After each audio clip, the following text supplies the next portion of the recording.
Back in April, I had a look through the vegetable garden, bed by bed, talking about what I intended to grow in it. So I thought, now we are, middle of August, 15 weeks later, to have another look and see how it's done. I'm Liz Zorab, and this is Byther Farm. So in these first 4 beds, this is the asparagus fern. It grows so rapidly, you can almost see it grow inch by inch each day. So I had some nice asparagus, not a huge amount from it because it's still early days in terms of life in an asparagus bed, which can be there for 20 plus years. There's some more asparagus on this side, and I've also put in a Taunton Dean kale, which is a perennial kale, and some walking onions, which are fascinating.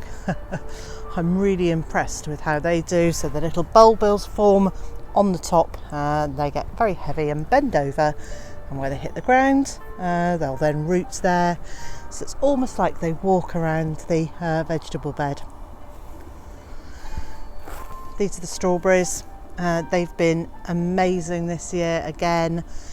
Now I was of a mind to lift all of these out, sort through them, decide which plants I wanted to keep and only keep the strongest or the youngest. I haven't done any of that yet, and I may well do before the end of the year. And what I do need to do is remove any runners and either pot them up or give them away. And luckily I've got a friend coming next weekend who's going to have some of those. Raspberries have done really well. They were cut down to the ground in the autumn, so they've put on this growth since autumn. They're really heavy croppers. They are very sweet, they're very lovely, and they've seemed to have enjoyed the very wet conditions that we've had. So it's been warm, it's been wet, which is a whole host of problems for lots of other plants. Raspberries seem to be loving it. In the next 4 beds, I put in alternate rows of parsnips and carrots in this bed, and as I have harvested the carrots, it's left a bit more space for the parsnips to spread out. I can actually just see one of the parsnips is going to seed, which is unusual given the amount of rain that we've had, but hopefully we shall have some nice parsnips this year. And this bed is covered with netting at the moment. It's covered with netting more to keep or to just distract carrot root fly. So this has had salads in it, it's had turnips, it's got some Chinese cabbage at the far end at the moment, and plenty of carrots. It's got a few parsnips in it, not that I put them in there, but they're self-sown, and so that bed's doing very well. This is a Brassica tunnel. It has got cabbages, it's got cauliflower in it. It's done very well in terms of keeping out butterflies. Slugs, on the other hand, I've been having a field day in there, and it's certainly time I started harvesting some of those. And on this side are the Greek gigantes beans. I'm really pleased with these again. Previously in this bed there was garlic, and before I'd even got anywhere near harvesting them, I got the cane support structure in for the Greek gigantes beans, and I started those growing, so that it was literally, I was lifting the garlic from in between the beans. I haven't planted as many plants per cane. Usually I put in 2 or 3. This year I thought I'll put in just 1 plant per cane, and already there are some really big beans growing. Now, we don't pick these, we wait until the end of the year and harvest them all at the end of the growing season, because I don't want them for their green pod, but for the white bean on the inside, which has got a very creamy, very potatoey, They taste like potato loaded with butter. They are very lovely and they're great for soups and stews. We don't tend to eat them just as a vegetable on their own, but in soups and stews during the winter, they're fabulous. And these two beds have been a great success as well. So this is the one that had potatoes and peas in it. Now these were a purple podded pea, which I didn't really enjoy. So next year I will go back to progress number 9, or I'll have a mange 2, something like Oregon sugar pod. And then the potatoes have just been wonderful. They've been in for 15 weeks. I'm really pleased to say we're getting great harvest from them. This has been a really successful bed. And over this side there's been carrots. I've harvested most of those, and then I've put in beetroots and turnips and French beans and chard, so it's a real mixed bed. I've also popped some parsley in there, and then all of its own accord is this very huge squash, which it has obviously grown from a seed that had dropped in there. So it's a volunteer, self-sown, and it's a pink banana squash. And I can tell that just by looking at the fruit. They're going to be very long, very thin. They are definitely a pink banana squash. So I'm really pleased about that because, well, I really like them.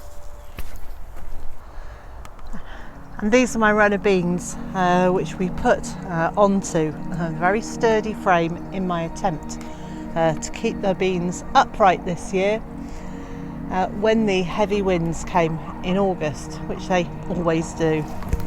Well, the heavy winds arrived last week, and we have had a week of strong winds, 45 to 60 mile an hour gusts of wind, and this has stood up to it really well. Now I'm not sure if it's coped really well because the beans were so much later getting going this year, or I was so much later planting them, so there's not so much growth on each cane, or whether it's because likewise I've only put in one plant per cane, so there's just less top growth to catch the wind. But whatever it is, I'm really pleased with how this has held up, and the beans are already starting to give us a harvest. This bed had potatoes in it and a row of peas down the middle, and those were the Oregon sugar pod mange 2, which I really enjoyed, and now it has got purple sprouting broccoli, which will be ready for us next spring. And actually, forgotten, but around the edges of it I'd also sown some carrot seeds and a few beetroots, and I can see those are coming up as well. And then over here, this has got sweetcorn in it, and also some yellow French beans, and there are 3 squashes, and the squashes aren't doing very well. French beans have been great, and the sweetcorn have flowered. They're forming nice cobs of corn here. I'm really looking forward to these. Now this bed, I wasn't going to use it this year.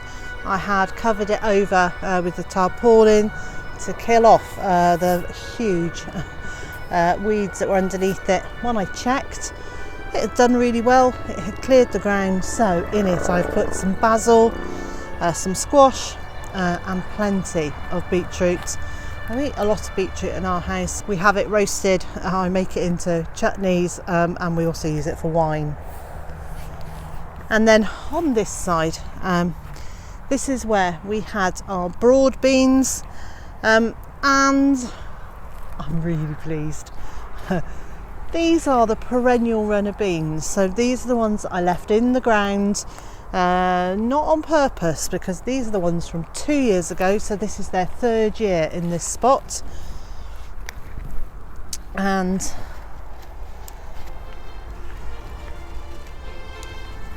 I've got beans coming already. I'm really excited. So there's a small one down here, a slightly bigger plant here, and then 2 here that are doing really well, producing beans. I've had several pickings from these already. I'm really excited that is working so well. The bed just here did have broccoli in it. That was a calabrese, so really nice green heads of broccoli.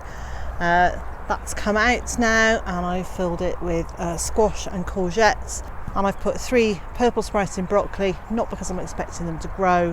Those are sacrifice plants so that we are still supporting the butterflies in the garden.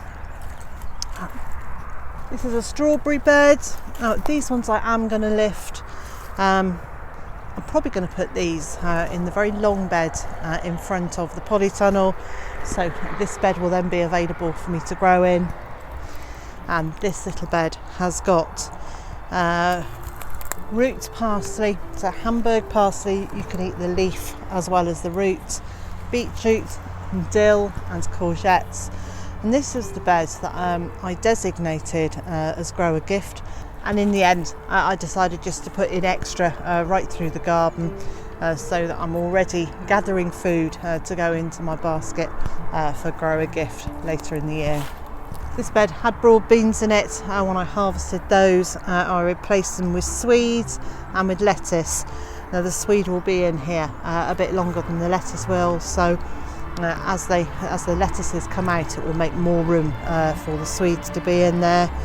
And at the end here, this is some skirret. This is going to be here for a couple of years before I harvest it.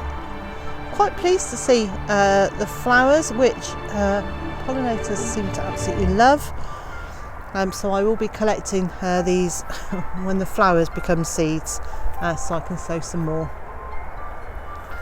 And over this side, well, this bed had potatoes in it.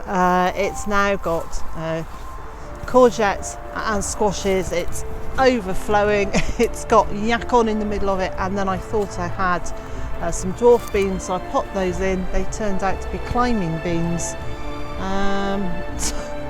So that bed is chock-a-block full. And so far this year, I've been really pleased with everything. Have you? We've been really pleased with how the garden's been. There's still a couple of months of growing yet, and I think I'm going to say that this year feels like it's been a success.